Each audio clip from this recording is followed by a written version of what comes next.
साधर्मी भाइयों और बहनों एवं सभी गुरुजनों, भाइयों और बहनों, जय जिनेंद्र। गुरुजनों के चरणों में त्रिवार नमोस्तु नमोस्तु नमोस्तु। आगे की कड़ी आरंभ करने से पहले हम नमोकार मंत्र कहेंगे।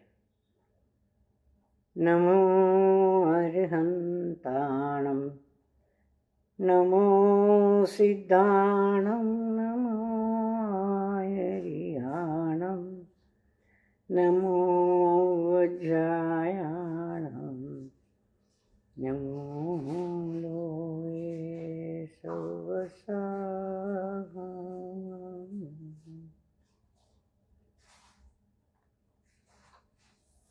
गत रविवार को हमने देखा कुएं में एक संकल्पित मछली है जो बाहर आकर अपने आत्मा उस कुएं से बाहर निकलकर, कूपमंडूक स्थिति से बाहर निकलकर अपने आत्मा का कल्याण करना चाहती है।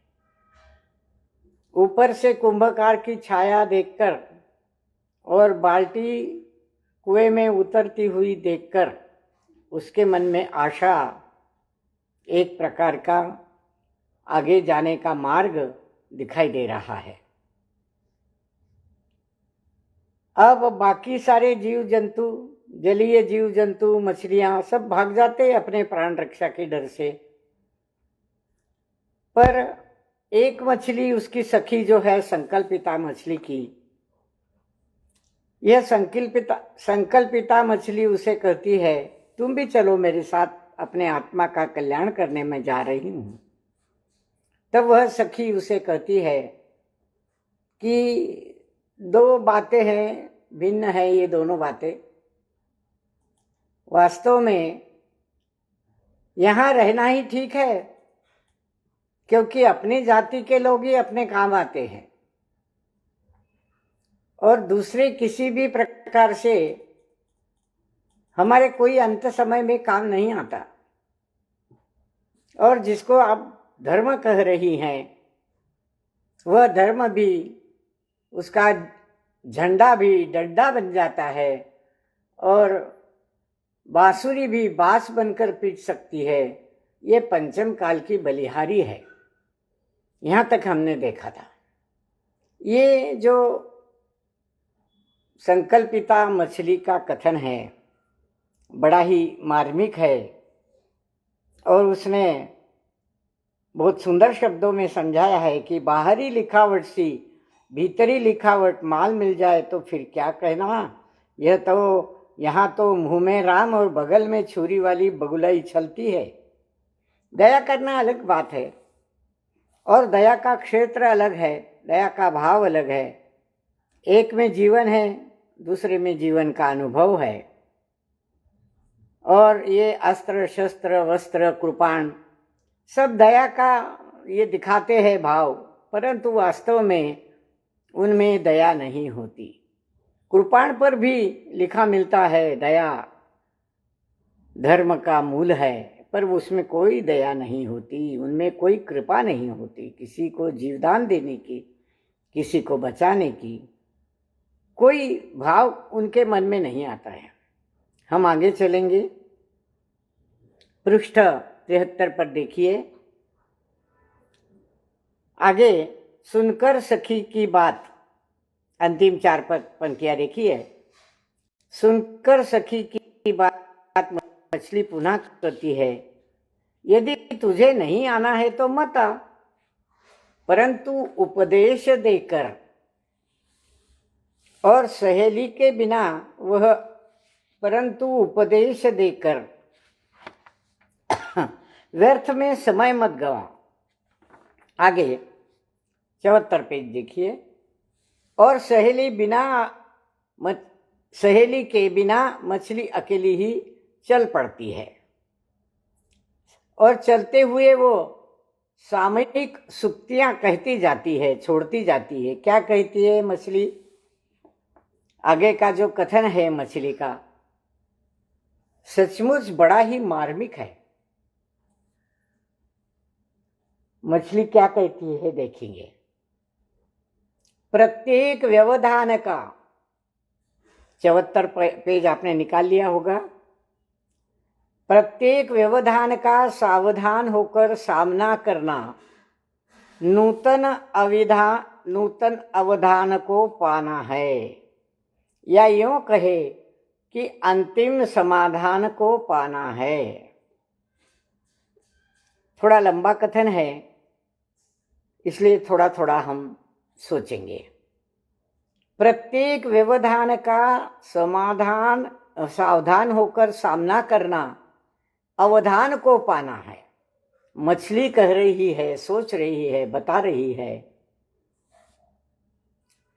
कि जब साधक निकल पड़ता है साधना की राह में, तब अनेकों व्यवधान आते हैं, अनेक आसक्तियां उसको खींचती है, पर सावधान होकर उनका सामना करना नूतन अवधान को पाना है। सावधान रहकर, सावधान सावधान, जिसे हम अपने अध्यात्म की भाषा में एक प्रकार से उपयोग कहते हैं। सावधान, स उपयोग। हम अच्छा एक तरह से सारे व्यवधानों को छोड़कर, उनसे सावधान होकर कि ये सारे व्यवधान मुझे पीछे खींच रहे हैं, तो सावधान होना और सावधान होने से पीछे मुड़कर नहीं देखना, माया मोह ममता को त्याग कर नूतन अवधान को पाना है। नूतन अवधान, नूतन लक्ष्य। हमारा सारा उपयोग नूतन लक्ष्य की ओर होना चाहिए, तब कहीं जाकर हमें अंतिम समाधान को पाना है। अंतिम समाधान को तभी पाया जाएगा जब हम पीछे सारे व्यवधानों को छोड़ देंगे, उनका सामना करेंगे, उनकी ओर दुर्लक्ष्य करेंगे और अपना सारा लक्ष्य, अपना सारा अवधान, अपना सारा उपयोग हमारे अंतिम लक्ष्य की ओर देंगे, मोक्ष पथ की ओर निकल पड़ेंगे सावधान होकर। आगे चलते हैं। गुणों के साथ अत्यंत आवश्यक है दोषों का भी बोध होना, किंतु दोषों से द्वेष रखना दोषों का विकसन है, गुणों का विनशन है। कांटों से द्वेष रखकर फूल की गंध मकरंद से वंचित रहना अज्ञता ही मानी गई है, और कांटों से अपना बचाव कर सुरभि सौरभ का सेवन करना विज्ञता की निशानी है, सो बिरलों में ही मिलती है। ये पंक्तियां बड़ी गंभीर है, बड़ी मार्मिक है। इसमें स्व परीक्षण भी है, पर परीक्षण भी है। क्या करना चाहिए व्यक्ति को, जीव को? गुणों के साथ यह आवश्यक है कि दोषों का भी बोध होना चाहिए।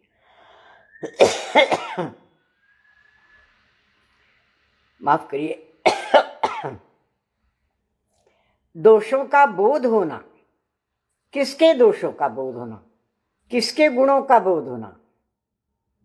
पहली बात तो स्व आत्मा के, जीवात्मा के गुणों का बोध होना अत्यंत आवश्यक है। क्या क्या भरा है मेरे खजाने में, उसका बोध होना चाहिए।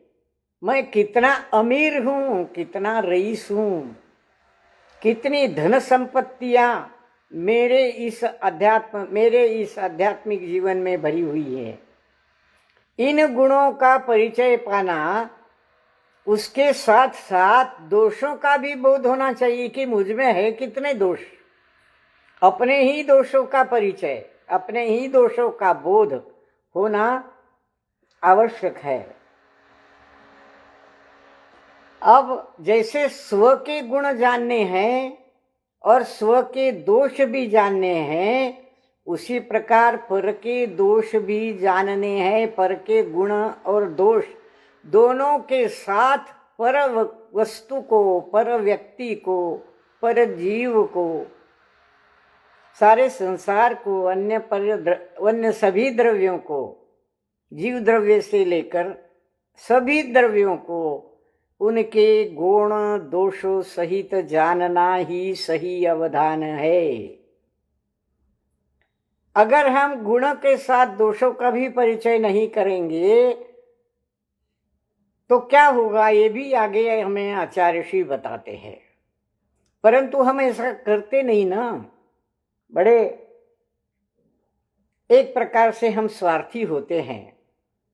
दोषों से द्वेष रखना दोषों का विकसन है। अगर हम दोषों का द्वेष करते हैं, दोषों से दोषों की खामियां निकालते हैं, कमियां निकालते हैं, तो इससे क्या होगा, दोष विकसित हो जाएंगे। किसके? हमारे भी दोष विकसित हो जाएंगे, पर के भी दोष विकसित हो जाएंगे। और इससे दोष तो विकसित होंगे ही, पर हमारे गुणों का भी विनाश हो जाएगा। गुणों का विनाश कैसे होगा? स्व और पर के गुणों का भी विनाश हो जाएगा। कैसे? क्योंकि हमारा अपने गुणों की ओर दुर्लक्ष्य हो जाएगा, छूट जाएंगे हमारे गुणों का अवधान। व्यवधानों में हम फंस जाएंगे, दूसरे के दोष ही निकालते रहेंगे, उनके दोषों को ही देखते रहेंगे और स्व के दोषों पर भी अधिक ध्यान देंगे, तो हमारे और पर के गुणों की तरफ हमारा दुर्लक्ष्य हो जाएगा, जिससे हमारे गुणों का विनाश हो जाएगा, विनशन। उसके लिए उदाहरण भी देते हैं आचार्य श्री। कांटों से द्वेष रखकर फूल की गंध मकरंद से वंचित रहना ही अज्ञता है। अगर फूल की गंध मकरंद का लाभ लेना हो तो कांटों से द्वेष रखकर नहीं चलता। कांटों से अगर हम द्वेष रखेंगे तो फूल की गंध मकरंद कैसे मिलेगी? इस प्रकार कांटों से द्वेष रखना, फूल की गंध मकरंद से दूर रहना है, यह अज्ञता है। अज्ञता, अज्ञता, अज्ञान। क्या कहता है अज्ञान? गूढ़ गंभीर अर्थ है, जिसे अपने आत्म स्वरूप का ज्ञान नहीं है, शुद्ध स्वरूप का ज्ञान नहीं है, वो अज्ञान है, अज्ञान है। तो फूल की गंध मकरंद, कौन सा फूल? क्या गंध मकरंद उसकी? ये जो हमारा गंध मकरंद से भरा फूल है, ये क्या है? ये हमारे आत्मा की गुणों की सुंदरता, सुवासिकता है। समय सार में आचार्य कुंद एक जगह कहते हैं, आरंभ की कुछ गाथाओं में भी स्पष्ट किया है उन्होंने, संसार में सबसे सुंदर क्या चीज है? मेरी आत्मा। मेरी आत्मा ही सबसे सुंदर है। तो इस सुंदर फूल सी आत्मा, जिसकी अनेक पंखुड़ियां होती है, जिसके पास गंध मकरंद भरा होता है, वह हमेशा दूसरों को अपना गंध मकरंद देने में ही आनंद मनाता है। वह नहीं देखता कि ये गंध मकरंद किसी अच्छे आदमी को दे रहा हूँ या बुरे आदमी को दे रहा हूँ, सबको समान रीति से बांटता रहता है। ऐसा एक प्रकार से फूल के जैसा हमारा निज स्वभाव है। बिना गुण दोषों को जानते हुए अपने ही गुण बांटते रहना फूल की विशेषता है, फूल का गुण है। हमारे आत्मा का भी यही गुण है। तो कांटों से द्वेष रखकर फूल की गंध मकरंद से वंचित रहना अज्ञानता है। इस स्वस्वरूप को न जानना है और कांटों से अपना बचाव कर सुरभि सौरभ का सेवन करना विज्ञता की निशानी है। विज्ञता, ज्ञानी होना। किस बात का ज्ञानी होना? आत्मस्वरूप का ज्ञानी होना, दोषों का भी ज्ञान होना और गुणों का भी ज्ञान होना व्यवहार से और निश्चय से। आत्मा के दोषों का गुणों का भी ज्ञान होना है और पर के दोषों का गुणों का भी ज्ञान होना है। जो अपने स्वभाव को जानता है, कांटों से बचकर, व्यवधानों से बचकर, मोह आसक्ति माया ममता से बचकर, गुण दोषों की चर्चा छोड़कर, कांटों से बचकर, इनसे बचकर निकलता है और अपने स्व की ओर मुड़ता है, तो सुरभि सौरभ का सेवन करना यही सच्चे ज्ञानी की निशानी है। ज्ञानी की परिभाषा इतने सुंदर शब्दों में आचार्य श्री ने यहाँ समझाई है। कौन विज्ञ हो सकता है, कौन ज्ञानी हो सकता है, कौन विद्वान शास्त्री पंडित कौन हो सकता है? वही हो सकता है जो कांटों से बचकर अपने फूल की सौरभ सुगंध पाता है। दुष्ट प्रवृत्तियों से बचकर वह अपने में लीन मग्न मस्त रमण करता रहता है। ऐसी स्थिति, अपने स्व में लीन रहना, मग्न रहना, रमण करते रहना, तन्मय होना, यह प्रवृत्ति बिरलों में ही मिलती है। सब ऐसे नहीं होते। अज्ञानी लोग आज संसार में बहुत बहुत बहुत बड़ी संख्या में भरे हुए हैं, जो स्व को नहीं जानते और पर के गुण दोषों की चर्चा करते रहते हैं। अब ये मछली की सोच है, मछली का चिंतन है ज्ञान के विषय में। ज्ञानी किसको कहना है और अज्ञानी किसको कहना है, और ज्ञानी की सच्ची निशानी क्या है। आगे चलते हैं, 75 पेज पर चलिए। अब कथा का क्रम चल रहा है, घटना चल रही है, आगे प्रसंग चल रहा है। इधर अधर से उतरी बाल्टी में पानी और पानी में बाल्टी, पूर्ण रूप से दोनों अवगाहित हो जाते हैं और मछली उसमें प्रवेश पा जाती है। धम्मं शरणं पवज्जामि, इस मंत्र को भावित करती हुई आस्था उसकी और आश्वस्त होती जा रही है, आत्मा उसकी और स्वस्थ होती जा रही है। इस ध्रुति की काष्ठा को देख देख कर, इस मति की निष्ठा को देखकर सारी की सारी मछलियां विस्मित हो आई है और कुछ क्षणों के लिए उनकी भीतियां विस्मृत हो गई है। प्रसंग चल रहा है, कुंभकार शिल्पी अब पानी में धीरे धीरे बाल्टी छोड़ रहा है, अधर से उतरती है। बाल्टी अधर से कुएं में डालना, यह क्रिया भी अहिंसात्मक प्रवृत्ति का सूचक है। धम्म से अगर बाल्टी पानी में फेंको तो सूक्ष्म जलचर जीवों से लेकर, मछलियों से लेकर, मेंढकों से लेकर सबकी जान खतरे में।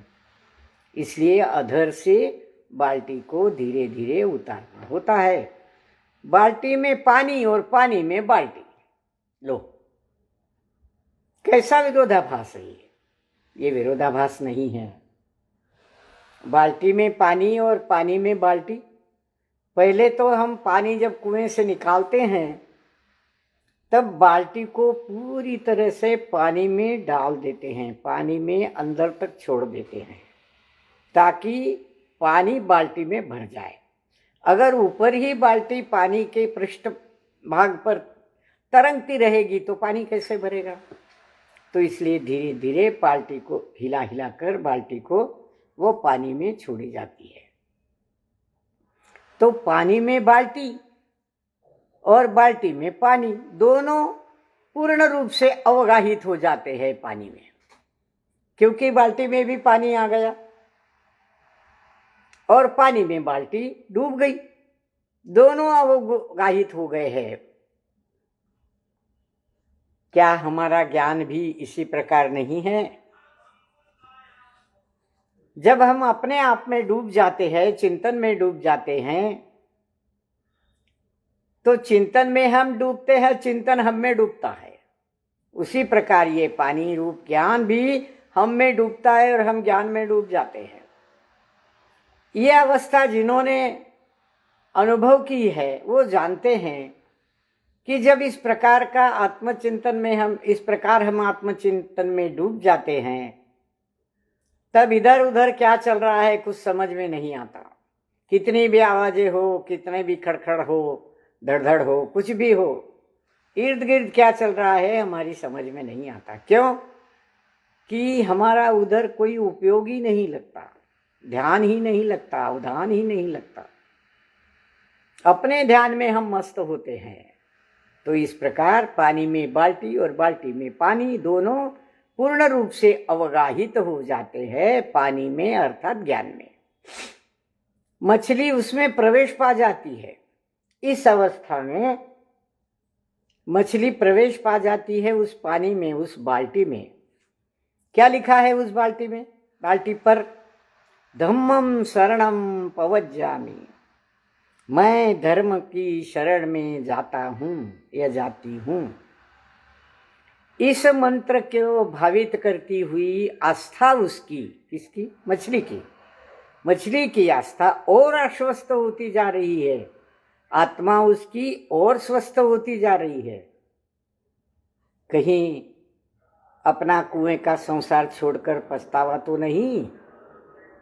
साधक को अपना घर बार परिवार छोड़कर, व्यापार धंधा छोड़कर पछतावा तो नहीं, बल्कि मैं धर्म की शरण में जा रहा हूँ, मैं गुरु की चरण में जा रहा हूँ, मैं संघ की शरण में जा रहा हूँ, ऐसा कहकर वह अपनी आस्था को, अपनी श्रद्धा को, श्रद्धान को अधिक आश्वस्त करता है, अधिक मजबूत बनाता है, पक्का बन जाता है और उसकी आस्था स्वस्थ हो जाती है।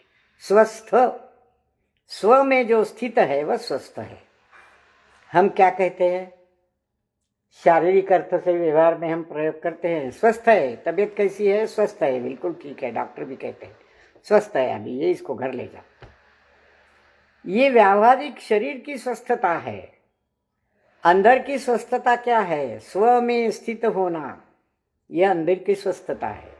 तो उसकी आस्था अंदर से आश्वस्त होती जा रही है, आत्मा उसकी और भी स्वस्थ होती जा रही है, आत्मा उसकी और भी स्वस्थ होती जा रही है, स्व में स्थित होती जा रही है, स्व में डूबती जा रही है। इस धृति की काष्ठा को देखकर, इस मति की निष्ठा को देखकर सारी की सारी मछलियां विस्मित हो जाती है। कैसा सुंदर प्रसंग है। वह तो अपने आप में स्वस्थ हो गई मछली, क्योंकि बाल्टी में आ गई ना, वह पानी में आ गई। उसका जो यह धैर्य है, यह धैर्य की पराकाष्ठा हो गई। काष्ठा, काष्ठ का हम लकड़ी समझते हैं, यहां लकड़ी मतलब से नहीं लेना है। पराकाष्ठा हो गई उसकी धृति की, धैर्य की, साहस की। और कुएं का पानी छोड़कर बाल्टी के पानी में गया। इस मति की निष्ठा, उसके मति की, उसके बुद्धि की, उसकी ज्ञान की क्षमता की, यह निष्ठा देखकर सारी की सारी मछलियां विस्मित हो जाती है। क्यों विस्मित हो जाती है? कि देखो यह अपने आत्मकल्याण के मार्ग पर निकल पड़ी है। साधक को निकल पड़े साधक को देखकर सब परिवारजन विस्मित हो जाता है। अरे ये इतना धैर्य इसमें कहाँ से आ गया? और कुछ क्षणों के लिए उनकी भीतियां भी विस्मृत हो गई। उनको जो पहले बाहर आने से डर लगता था, वह डर भी अब विस्मृत हो गई, सारी भीतियां, सारा डर निकल गया उन दूसरी मछलियों का जो पानी में ही तैर रही थी। पहले उसको जाने से मना कर रही थी, उसकी सखी भी मना कर रही थी, पर उसने साहस के साथ बाल्टी की पानी में कूद कर अपना मार्ग चुन ही लिया। अपने में वह आश्वस्त हो गई, स्वस्थ हो गई। अब बाकी मछलियाँ, बाकी जंतु सारे, जो उनके मन में डर था, वो डर निकल गया और सबने सत्कार्य करने का एक ने मन बना लिया, दृढ़पण किया और शेष सबने उसका अनुमोदन किया। एक ने मन किया सत्कार्य करने का, बाल्टी में कूदकर उसने अपने आप को बाहर निकलने का सत्कार्य किया। सत्कार्य, अच्छा कार्य व्यवहार से, पर निश्चित रूप से देखो, अध्यात्म की भाषा में देखो तो सत की प्राप्ति के लिए किया गया जो कार्य है, वह कार्य सत क्या है? सत वह द्रव्य है, वह जीवात्मा है, वह ध्रुव है, वह चैतन्य है, वह चैतन्य के सारे गुण है, ज्ञान है, दर्शन है, हाँ, और भी कई गुण हैं। वो सब प्राप्त करने के लिए सत कार्य करना है। प्राप्त करने के लिए एक ने मन बना लिया, दृढ़ निश्चय कर लिया, साहस कर लिया और सबने उसका अनुमोदन किया। वाह वाह वाह वाह, क्या बात है, कितना साहस किया, कितना अच्छा काम किया, सत्कार्य किया। आगे चलते हैं 76 पेज पर। एक भावित हुई तो शेष प्रभावित हुई।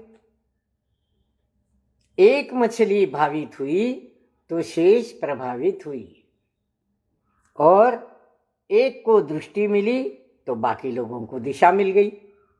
सब आपस में बातें करने लगते हैं साधक जब निकल पड़ता है तो, कि सचमुच यही सच्चा मार्ग है, यही उचित मार्ग है, यही आत्म कल्याण का मार्ग है। और इस प्रकार इस मार्ग के प्रति वे प्रभावित हो जाते हैं। एक को दृष्टि मिली, दिशा सबको मिल गई। एक की दृष्टि से सबको दिशा मिल जाती है, बाकी भी उसी तरह चले जाते हैं। देखिए, हम देखते हैं एक ही परिवार में अगर किसी ने दीक्षा ले ली, वह साधक बन गया, मुनि बन गया, आचार्य बन गया, उसके परिवारजन भी उसको देखकर प्रभावित हो जाते हैं। स्वयं आचार्य श्री के जीवन का ये उदाहरण है कि उनके परिवार में भी उनके भाई बहनों ने भी दीक्षा ले ली है। और भी कई ऐसे साधु है कि उनका साधकपना देखकर, उनका साधुपना देखकर वे भी उनके साथ प्रभावित हो जाते हैं। ऐसे ऐसे उदाहरण भी देखने को मिलते हैं कि किसी साधु के, किसी संत के माँ ने तक उनसे दीक्षा ली है, पिता ने तक उनसे दीक्षा ली है, और पिता अपने ही बेटे के पांव पड़ते देखे जाते हैं, प्रभावित होकर उसी मार्ग पर निकल जाते हैं।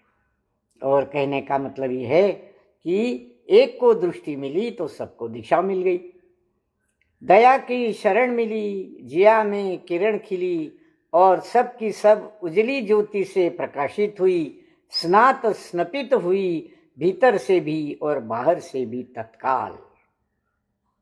कैसी दृष्टि मिली उनको, कैसे प्रभावित हो गई बाकी सारी मछलियां? क्यों? इस मछली को जो बाहर आ रही है बाल्टी में बैठकर, उसको दया की शरण मिली है, जिया में किरण खिली है, उसके जिया में, उसके जीव में, उसके आत्मा में किरण खिली है, आशा की किरण। और ये सब देखकर सबकी सब मछलियां उस उजली ज्योति से प्रकाशित हुई है। उजली ज्योति जो कुएं के बाहर में थी, ज्ञान का प्रकाश जो बाहर को है, जो गुरु संगों में मिलता है, जो ग्रंथों में मिलता है, गुरु मुख से मिलता है, उस उजली ज्योति, उस ज्ञान की ज्योति से सारा प्रकाशमय हो जाता है, तन और मन भी। और उससे मानो स्नात स्नपित हुई, मानो नहाने के बाद जैसा अच्छा लगता है, सारा मैल छट जाता है और कुछ प्रसन्नता हम पाते हैं, भीतर से भी और बाहर से भी अपना जीव भी इस प्रकार बाहरी ज्योति से, उजली ज्योति से, ज्ञान की ज्योति से मानो नहा कर निकल जाता है, बाहर से भी और भीतर से भी। भीतर से भी कहने की अब ज़्यादा आवश्यकता नहीं है, अंदर से भी वो स्नान कर रहा है। स्नान करते हुए सारा मैल जिस प्रकार सड़ जाता है उस प्रकार। तो यहाँ उन मछलियों की स्थिति, अवस्था, दया के धर्म को देखकर, धर्म के प्रकाश को देखकर, ज्ञान के प्रकाश को देखकर किस प्रकार प्रभावित हो जाता है, इसका वर्णन, सुंदर वर्णन हमें देखने को मिलता है। इस पूरे छंद में हम देखेंगे, पहले से देखेंगे कि व्यवधान, सावधान, अवधान और समाधान, 4 शब्द बड़े सुंदर है। व्यवधान, सावधान, अवधान और समाधान। दिखने में तो अक्षर एक सरी के दिखते हैं, पर कितना अंतर है अर्थों में। दोष और द्वेष, विकसन और विनशन, गंध और मकरंद, ये शब्दों के जोड़े जो है ना, बड़ी सुंदर बातें कह रहे हैं, अर्थ कह रहे हैं, जीवन जीने की कला बता रहे हैं। अगर व्यवधान से हम बाहर नहीं निकलेंगे तो हमारे विचारों का पूरा उपयोग, हमारा अवधान सफलता के अंतिम विषय तक हमें नहीं ले जाएगा, और इसके साथ दूसरे भी प्रभावित हो जाएंगे। और इस प्रकार धर्म की शरण और प्रवज्जा दिन दीक्षा को कहते हैं, जिन दीक्षा को, तो प्रवज्जा लेकर आत्मा स्वस्थ हो जाती है, जैसे नहाकर निकल जाती है, और यह एक की दृष्टि सबको दिशा दिखाती है। इस छंद में हम देखते हैं कि किसी एक को आत्मज्ञान हो जाए, संयम का मार्ग मिल जाए, तो उस मार्ग पर निकल पड़ते हैं लोग। उसके ज्ञान के प्रकाश में सारा परिवारजन, सामाजिक जीवों पर हुए बना नहीं रहता। आचार्य श्री शांति सागर जी महाराज उस काल में अकेले अपने आप को अवधान देकर और व्यवधानों से बचकर स्वयं दीक्षित हो गए, और अपने गुरु को भी दीक्षा दे दी। हाँ, और बाद भी कितने उनके साथ दीक्षित हो गए, समाज के लोग भी दीक्षित हो गए। अरे, तमाशा में काम करने वाले लोग भी प्रभावित हो गए उनसे। तो इस प्रकार बाकी लोग भी उनके संयम की राह पर चलकर प्रभावित हो जाते हैं, और आत्मकल्याण हेतु संयम के मार्ग पर निकल पड़ते हैं। इसमें उस निकल पड़ने वाले साधक का जीवन या उसका मन या उसकी क्रिया, उसका सत्कार्य कोई बाहरी दिखावा या ख्याति पूजा लाभ का हेतु नहीं होता। अब इस बात को आगे आचार्य ऋषि कैसे स्पष्ट करते हैं हम देखेंगे। क्या कहते हैं देखिए, 76 पान पर हम चल रहे हैं। इस अवसर पर पूरा परिवार आ उपस्थित होता है। मुदित मुखी वह तैरती हुई मछलियों से, उड़ती हुई तरल तरंगों से घिरी मछलियां ऐसी लगती हैं सबके हाथों में एक एक फूलमाला है, और सत्कार किया जा रहा है महामछली का, और नारे लग रहे हैं, मोक्ष की यात्रा सफल हो, मोह की मात्रा विफल हो, धर्म की विजय हो, कर्म का विलय हो, जय हो जय हो, जय जय जय हो। क्या बात है। एक जिसको हम किसी को विदा करते हैं तो विदाई समारोह चल रहा है, जैसे यहाँ साधक की विदाई हो रही है, सारे परिवारजन वहाँ इकट्ठे हो रहे हैं, पूरा के पूरा परिवार उपस्थित है। पर वो परिवार दुख नहीं मना रहा है, रो नहीं रहे हैं कोई, बल्कि सब मुदित मुखी हो रहे हैं, आनंदित हो रहे, उनके मुख पर आनंद झलक रहा है।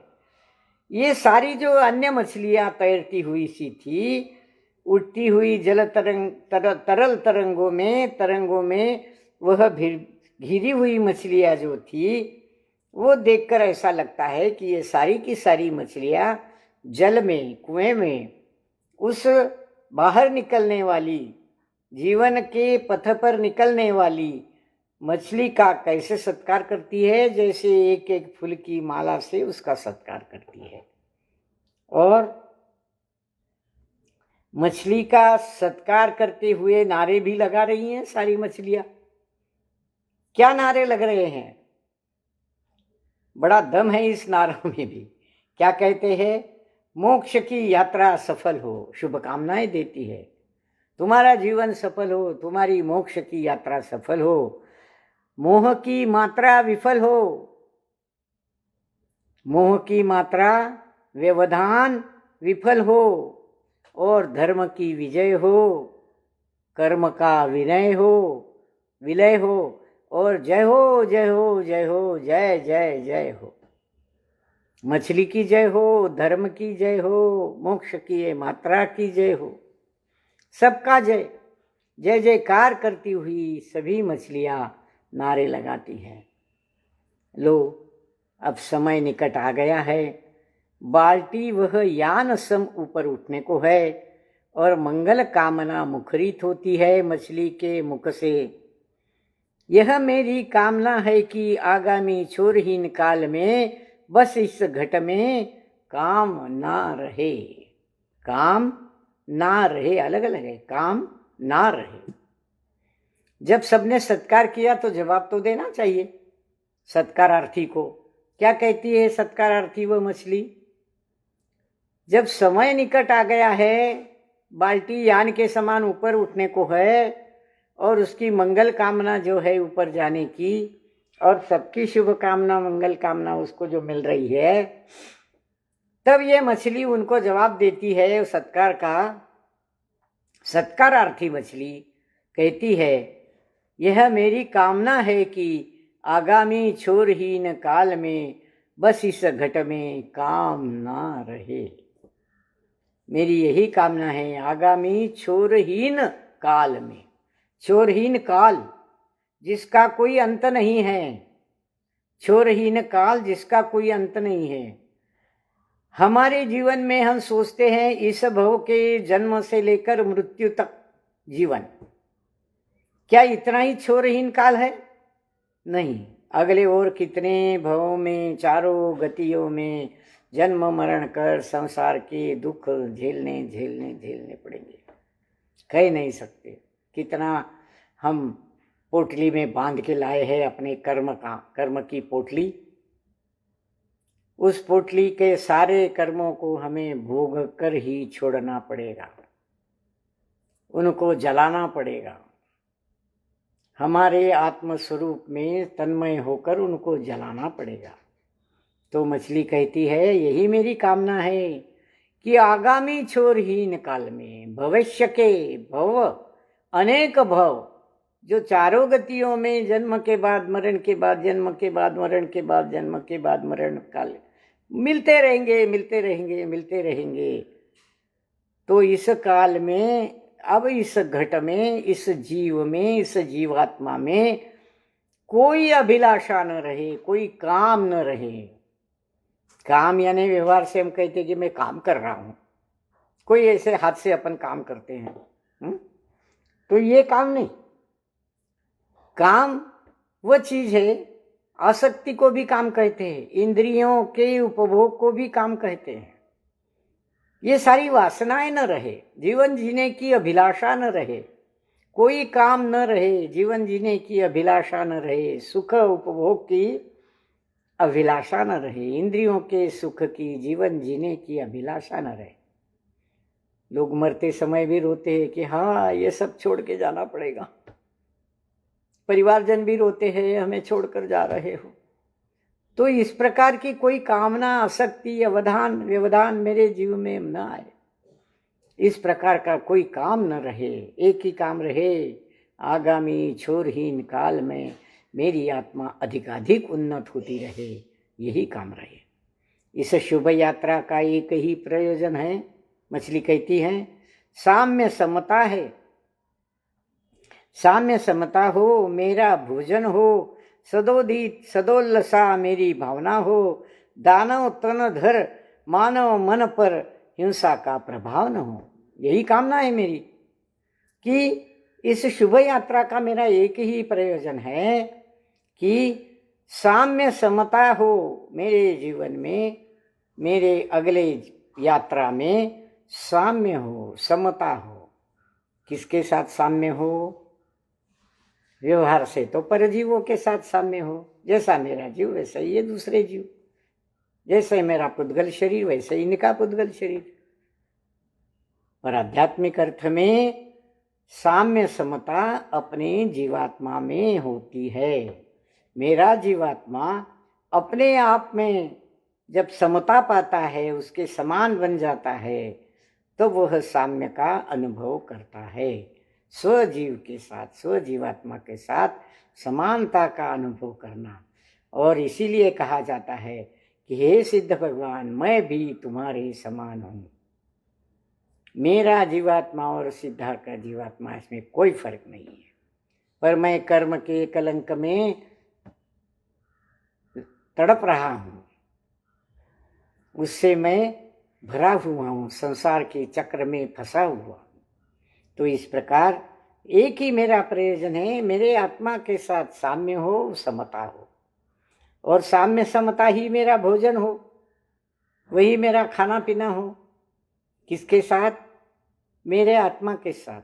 ये आत्मा तो वैसे अनशन स्वभावी है, अनंत गुणों के साथ एक स्वभाव उसका है अनशन स्वभावी। वो कुछ खाता है न कुछ पीता है, परंतु उसका एक भोजन और है, अपने ज्ञान का भक्षण। उसकी चेतना, उसका चैतन्य स्वभाव, उसका ज्ञानोपयोग शुद्धों की ओर जब मुड़ता है तो वह अपने ज्ञान को भोगता है। एक अर्थ में वो भोक्ता भी है और दूसरे अर्थ में वो अभोक्ता भी है। एक अर्थ में वह अपने ज्ञान को भोगने का कार्य भी करता है, करता भी है, और एक अर्थ में वह कोई काम नहीं करता, यह करता भी है। तो इस प्रकार साम्य समता हो और वही मेरा भोजन हो। कैसा भोजन हो? सदोदिता, सदोल्लसा। मेरी भावना हो, मेरी भावना सदोदिता हो। हमेशा ऐसी भावना बहती रहे मेरे जीवन में। यही भावना होती रहे कि मैं सदोदित, सदोल्लास रहूं। सत उल्लास, सदोल्लास, सत का उल्लास। सत के मेरे जीवन में अपने सत से, अपने जीवात्मा से, अपने शुद्धात्मा से सदैव मैं रमण करता रहूं। यही भाव मेरा बना रहे, यही भाव मुझे उल्लसित करता रहे, मैं इसमें ही उल्लास पाऊं।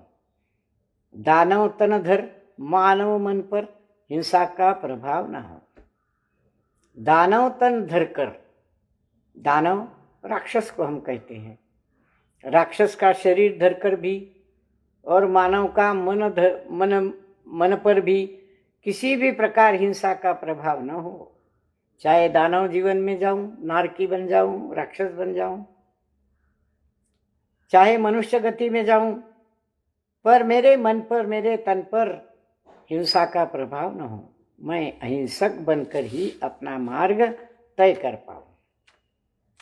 आगे कहती है वह मछली, दिवी में, भू में, भूगर्भों में।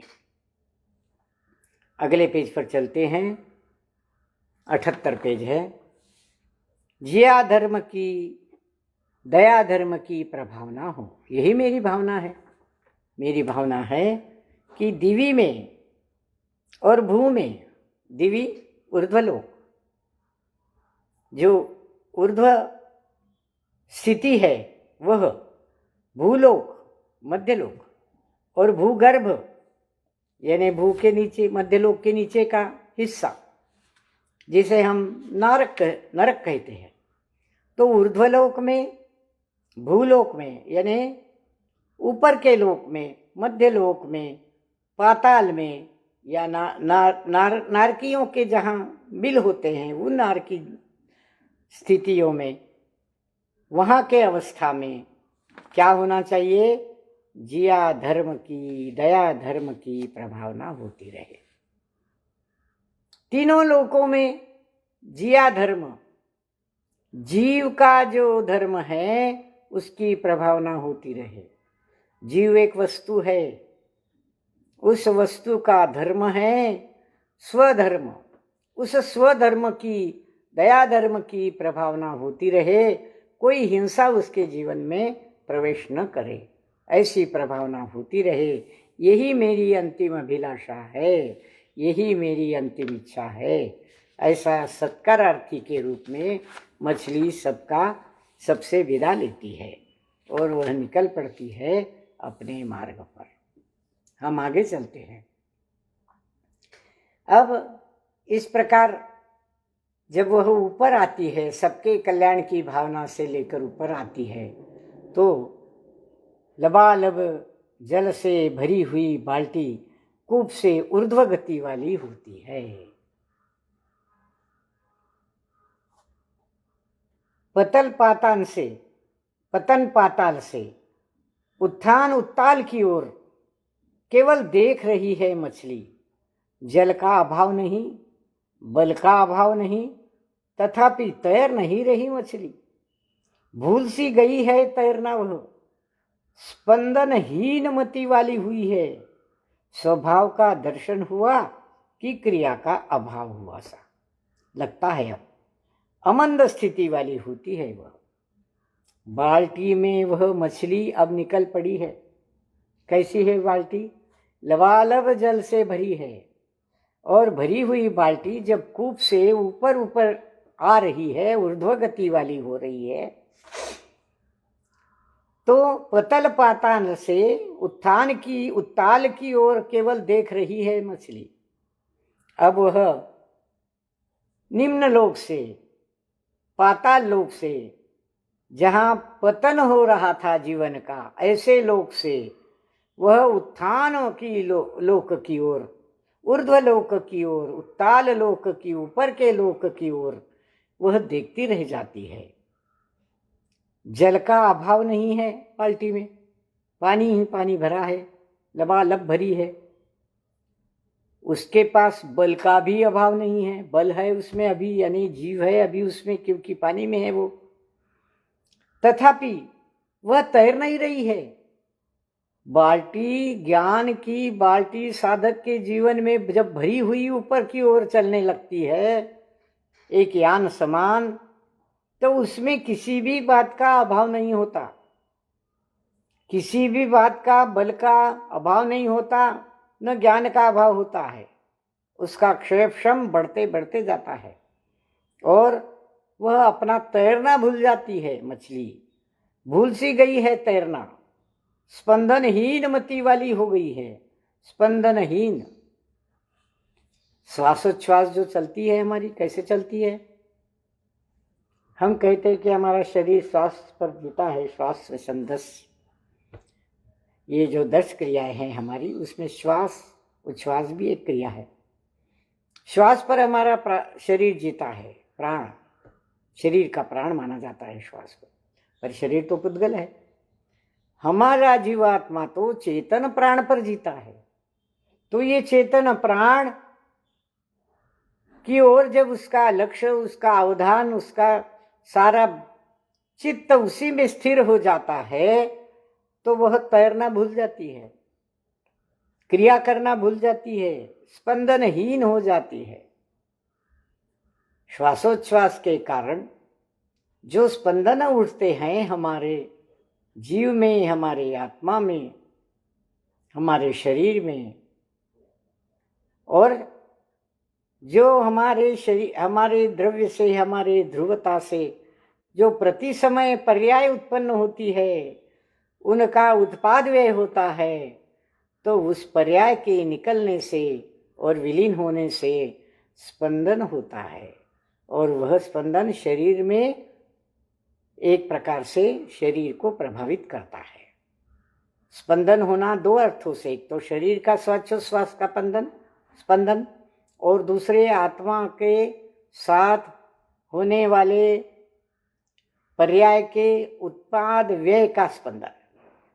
इस स्पंदन के कारण वह स्पंदनहीन हो जाती है।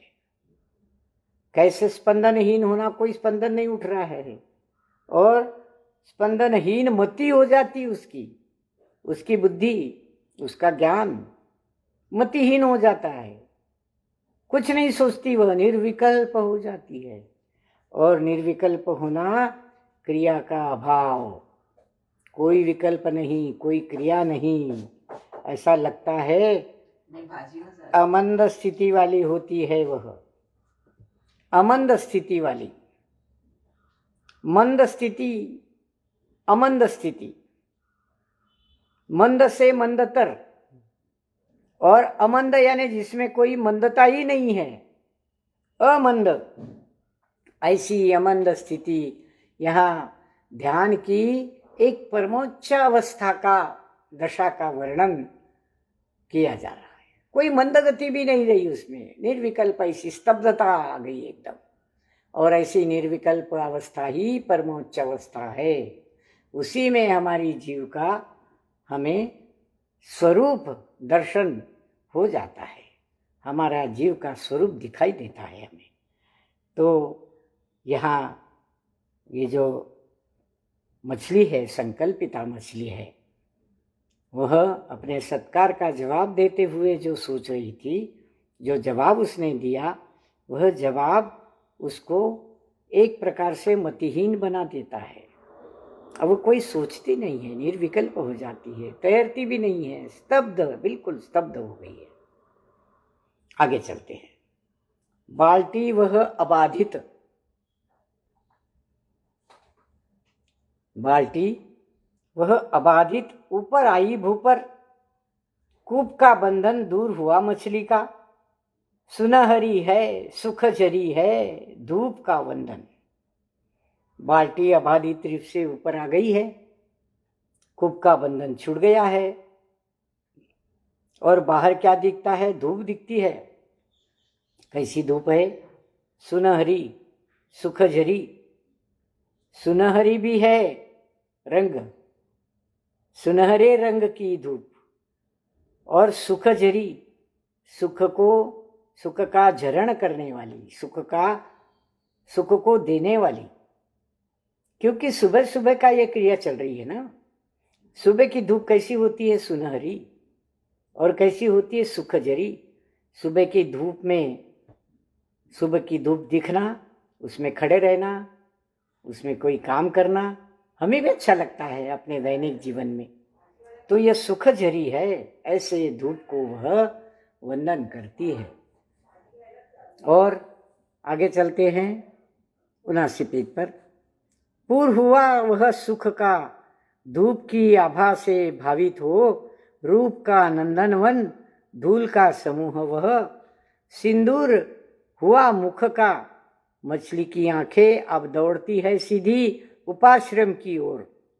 दिनकर ने अपनी अंगना को दिन भर के लिए भेजा है उपाश्रम की सेवा में, और वह आश्रम के अंग अंग को, आंगन को चुमती सी सेवानिरत धूप, सेवानिरत धूप। सुख का पूर्व हुआ, सुख भर गया है मन, मन में उसके सुख भर गया है, बाढ़ सी आ गई है सुख की। पूर्व दो अर्थों में होता है। जैसे नदी में बाढ़ आती, उसको भी पूर्व कहते हैं। जो भरी हुई चीज है, पात्र है, उसको भी पूर्व कहते हैं। तो उसका जीवात्मा सुख से भर गया है, धूप की आभा से वह भावित हो गई है। कभी ऐसी धूप देखी नहीं थी ना, तो भावित हो गई। धूप का नंदन वन, धूप का समूह वह, सिंदूर हुआ मुख का। जैसे मुख में सिंदूर लगाने से मुख की सुंदरता बढ़ जाती है, वैसे ही मछली का रूप भी नंदनवन सा बन गया। नंदनवन एक प्रकार का खिल गया बागीचे सा। धूल का समूह वह, माटी का समूह, वहां फैली हुई जो माटी थी, उस माटी का समूह जैसे उसके मुख का सिंदूर हो गया। और मछली की आंखें अब सीधी दौड़ती है उपाश्रम की ओर। जो कुटिया थी, कुंभकार का जो झोपड़ा था, कुटिया थी, उस उपाश्रम की ओर, उसके आसपास के सारे वातावरण की ओर उस मछली ने देखा जो पहले कभी नहीं दिखा था उसे। उसमें क्या दिखाई देता है? दिनकर ने, सूर्य ने अपनी अंगना को, अपने प्रकाश किरणों को दिन भर के लिए उपाश्रम की सेवा में भेज दिया है। और वह आश्रम के अंग अंग को आंगन को चुमती सी सेवानिरत धूप। अपनी अंगना कहा है सूर्य के प्रकाश किरणों को। प्रकाश किरणों को सूर्य ने उपाश्रम की सेवा में दिन भर के लिए भेज दिया। दिन भर यह प्रकाश किरण उपाश्रम की सेवा करेंगे। सुबह के पानी निकालने के कार्य से लेकर माटी को भिगोने तक, उसकी मटकी बनाने तक, या जो भी आगे की क्रिया कुम्हार करेगा, उसको पांव से कुचलने तक जो भी क्रियाएं करेगा, सारे इसमें धूप उनकी सेवा में लगी रहेगी। सूरज ने भेजी हुई अपनी अंगना है। वो अंगना एक प्रकार से उस प्रकाश किरण को सूर्य की अंगना कहा है। अंगना एक अवयव होता है, अंग। दूसरा, पत्नी को भी अंगना कहते हैं। तीसरा, अपने सेवक को भी सेविका को भी अंगना कहते हैं।